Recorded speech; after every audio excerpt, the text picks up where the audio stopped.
Hello, I'm Eric Schaefer for Odyssey Networks. Recently, Odyssey was at Princeton University at a conference for the group Fellowship in Prayer, an Odyssey member. And because of the ongoing crisis in the Gulf with the oil spill, we asked participants and leaders of the conference about the oil spill and their faith. Here's what they said. Well, if I could speak a little theologically right now about the oil leak in the Gulf, I think it can be traced back, frankly, to a certain pridefulness on the part of human beings, that we have both the ability to take from creation and also the ability to heal it immediately if there's any mistake. We're not really capable of great mistakes anymore. Of course, what's happened in the Gulf shows that we are. That we lack the requisite technology to deal quickly with what's become an extraordinary environmental disaster. I think that one has to pray then that the means will be found quickly to cap the spill, and pray also that the damage is not ultimately as great as it could be. The problem is we simply don't know at this point. We have to pray for the remediation of something whose dimensions we don't know yet. Potentially the danger of thinking of this as the beginning of the end would incline people to let it go and to say it's inevitable and that it's going to happen. I don't think it's inevitable.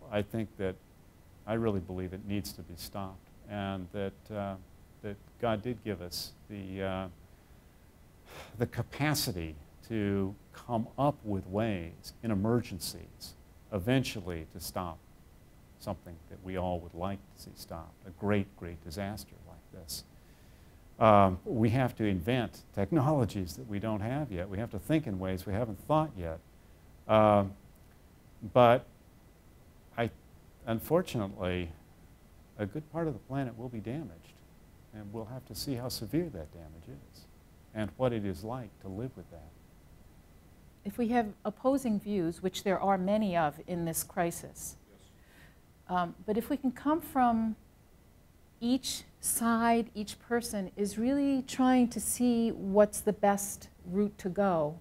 If we can start from that basic premise that each person's intentions are good and for the good of what needs to occur, if we can start from that basic premise, our prayer can be that, or our prayer could even be that we believe that others are well-intentioned, so that our prayer is a prayer for unity despite our differences. So rather than bringing more animosity, more fuel to the fire, which there's much fire around this. I mean, my heart is broken when I look at the environment and how it's been just desecrated by this crisis. But also there's the desecration that goes on when people hate each other. And so my prayer is for unity and to trust that we all really want the same thing, even if we're seeking it in different ways. To those people who would say that this oil crisis is a sign of the end of humanity or Armageddon, I would pose the question and look with them in an inquiry as to what purpose does that kind of thinking serve? What does it serve to think that way? How is that helping this situation?